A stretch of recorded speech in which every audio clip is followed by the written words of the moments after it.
Rajkot police commissioner Shri Brajesh Kumar Jha સાહેબ, અધિક police commissioner Shri Mahendra Bagadiya સાહેબ તથા નાયબ police commissioner Shri doctor Parthrajsinh Gohil સાહેબની કડક સૂચના હતી કે રાજકોટના શહેરવાસીઓ સાથે સાયબર ફ્રોડ થતા હોય તો એ બાબતે ગુનાઓ દાખલ કરી અને આરોપીઓની ધરપકડ કરી તેમના વિરુદ્ધ કાયદેસરની કાર્યવાહી કરવી. આ અંતર્ગત જ્યારે રાજકોટ શહેર સાયબર ક્રાઇમ પોલીસ સ્ટેશન અને સાયબર સેન્ટિનલ્સ લેબની ટીમ દ્વારા રાજકોટ ખાતે જે એકાઉન્ટ્સ ખોલાવી અને જેમનો દુરુપયોગ અલગ અલગ રાજ્ય અથવા અલગ અલગ જિલ્લાઓના શહેરીજનો અને નાગરિકોને છેતરી અને સાયબર ફ્રોડ કરવામાં આવતો હતો, તો એ પ્રકારના એકાઉન્ટ ધારકો કે જે રાજકોટ ખાતે સ્થિત હોય તેમની માહિતી સાયબર ક્રાઇમ પોલીસ સ્ટેશનની ટીમ દ્વારા સમન્વય પોર્ટલ તથા સમન્વય પોર્ટલ પર શોધી અને તે પોર્ટલ પરથી જે મ્યુલ એકાઉન્ટ્સની માહિતી મળેલી હતી તે માહિતીને એનસીસીઆરપી પોર્ટલ પર ચકાસતા તેમના પર વિવિધ પ્રકારની અરજીઓ થયેલી હતી, જેથી આ મ્યુલ એકાઉન્ટ ધારકોની કેવાયસી ડિટેલ્સ મંગાવી અને તેમને જ્યારે તેમની પૂછપરછ કરવામાં આવી તો ખ્યાલ આવ્યો કે તેમણે આ પ્રકારે એકાઉન્ટ ખોલ્યા હતા અને એના બદલામાં તેમને આ પ્રકારનું કમિશન આપવામાં આવતું હતું, જેથી આપણને ખ્યાલ આવ્યો કે આ ગુનાહિત પ્રવૃત્તિ છે, જેથી તેમના વિરુદ્ધ ગુના દાખલ કર્યા, જેમાં સાયબર ક્રાઇમ પોલીસ સ્ટેશન દ્વારા ગત રોજ 2 ગુના દાખલ કરવામાં આવ્યા છે, જેમાં ગુનો નંબર 40/2025માં મ્યુલ એકાઉન્ટ ધારક એક કેતન બોપલિયા નામના આરોપી છે અને તેમની સાથે બીજા એક આરોપી કે જેમણે એકાઉન્ટ ખોલવામાં મદદ કરી હતી અને આ ક્રાઇમમાં ભાગીદાર હતા એ જીત કુકડિયા છે, જેમના વિરુદ્ધ આઈપીસીના વિવિધ સેક્શન હેઠળ ગુનો દાખલ કરેલ છે. તેમના મ્યુલ એકાઉન્ટ આઈસીઆઈસીઆઈ બેંકમાંથી મળી આવેલ હતા અને આ ગુનામાં લગભગ આ એકાઉન્ટ જે છે મ્યુલ એકાઉન્ટ એમાં 3 કરોડથી વધારેના ટ્રાન્ઝેક્શન થયેલા હતા, જે લગભગ જૂનથી સપ્ટેમ્બર 2023ના સમયગાળા વચ્ચે થયેલા હતા. આ ઉપરાંત એફઆઈઆર નંબર 41/2025 છે, જેમાં કુલ 9 આરોપીઓ છે.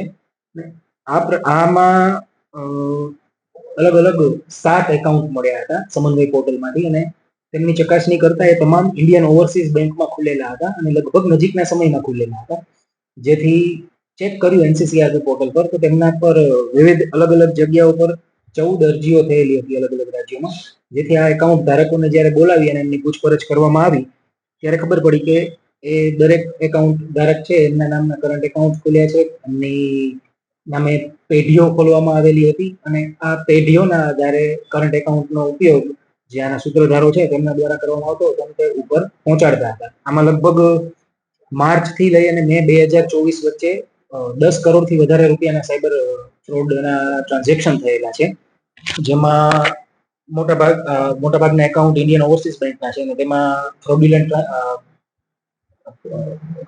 ખોટા દસ્તાવેજ ઉભા કરવા, છેતરપિંડી, ઠગાઈના ગુના દાખલ કરવામાં આવેલા છે અને આમાં 9 માંથી 5 આરોપીઓની ધરપકડ કરવામાં આવે છે, જેમનું નામ મયુર કુંડલા, રોમેશ મુખીડા, મિત ગુપ્તા, લાલ બહાદુર ગુપ્તા તથા પ્રવીણ શંકરવા છે. અને આમાં એક જે મુખ્ય સૂત્રધાર રાજેન્દ્રભાઈ નવલભાઈ હતા એમનું કાર અકસ્માતમાં અવસાન થયેલું છે. આ ઉપરાંત 3 આરોપીઓ છે એમના વિરુદ્ધ કાર્યવાહી કરવામાં આવી રહી છે.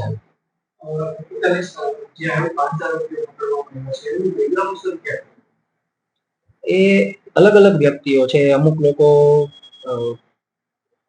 મજૂરી કામ કરતા હોય છે, એક વ્યક્તિ એવા છે, બાકી મિત ગુપ્તા અને લાલ બહાદુર ગુપ્તા છે એ પિતા પુત્ર છે અને તે લોકો આના બદલામાં લગભગ એમના કબૂલાત પ્રમાણે 10,000 રૂપિયા લેતા હતા કમિશન પેટે એકાઉન્ટ ખોલીને. તો આ રીતે અલગ અલગ વ્યક્તિઓ પેઢી બનાવવામાં જોડાયેલા છે. મુખ્ય આરોપીઓ કોણ છે અને કઈ રીતે મુંબઈના શખ્સે રાજકોટના શખ્સનો સંપર્ક કર્યો હતો અને ત્યારબાદ કઈ રીતે બાકીના લોકોને પોતાની સાથે લીધા? આમાં મુખ્ય આરોપી તરીકે મુંબઈના જે આશીષભાઈ છે એમનું નામ ખુલેલું છે, જેમની ધરપકડ હાલ બાકી છે. એમના સંપર્કમાં રાજેન્દ્રભાઈ નવલભાઈ હતા અને રાજેન્દ્રભાઈ નવલભાઈ જોડે પ્રવીણભાઈ શંકરવા કામ કરતા હતા. તો રાજેન્દ્રભાઈ અને પ્રવીણભાઈ છે એ અન્ય માણસોનો કોન્ટેક્ટ કરી તેમને કમિશન આપવાની લાલચ કરી તેમના એકાઉન્ટ ખોલાવડાવી અને આ રીતે સાયબર ફ્રોડમાં ઉપયોગ કરતા હતા અને એમને સામે જે એકાઉન્ટ ધારકો છે તેમને કમિશન આપવામાં આવતું હતું. અલગ અલગ 7 પેઢીઓ બનાવવામાં આવેલી હતી જેનો ઉપયોગ આ રીતે કરવામાં આવ્યો હતો અને હાલ રાજેન્દ્રભાઈ મૃત્યુ પામ્યા છે. પ્રવીણભાઈની પૂછપરછ ચાલુ છે અને આગળના આરોપીઓને પકડવા માટે પણ કાર્યવાહી ચાલુ છે.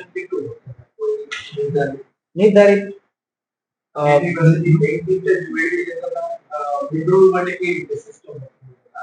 વિડ્રોવલ માટે અલગ અલગ સિસ્ટમ હતી. જ્યારે અમુક એકાઉન્ટ ધારકો છે ચેક પર સાઇન કરી આપતા તો તે ચેકના માધ્યમથી વિડ્રો થતું અથવા ઓનલાઈન ટ્રાન્ઝેક્શન કરવામાં આવતું હતું અને બીજા એકાઉન્ટ્સમાં ટ્રાન્સફર થઈ અને અન્ય જગ્યાઓ પરથી એને વિડ્રો કરવામાં આવતા હતા. આ ઉપરાંત જે અને કયા રાજ્યોમાંથી ફરિયાદો છે તે નોંધાયેલી છે? અંદાજે અલગ અલગ 14 રાજ્યોમાંથી નોંધાયેલી છે એનસીઆરપી પોર્ટલ પર. જે 40 નંબરની જે ફરિયાદ છે તેમાં સિક્યુરિટી મેનનો પણ ઉપયોગ કરવામાં આવ્યો છે. અજીત કુકડિયા તે શું? જીત કુકડિયાએ પોતે કેતન બોકલિયાને એકાઉન્ટ બનાવી અને એને કીધું હતું કે તું આ રીતે એકાઉન્ટ બનાવ, તને કમિશન આપવામાં આવશે, અને એ રીતે એનો રોલ છે. ઉપરાંત એને પોતાનું એકાઉન્ટ પણ બનાવીને આપેલું છે અને એના બદલામાં પણ કમિશન લેતા હતા. હવે એમના ઉપર કોણ હતા એ તપાસ હાલ ચાલી રહી છે.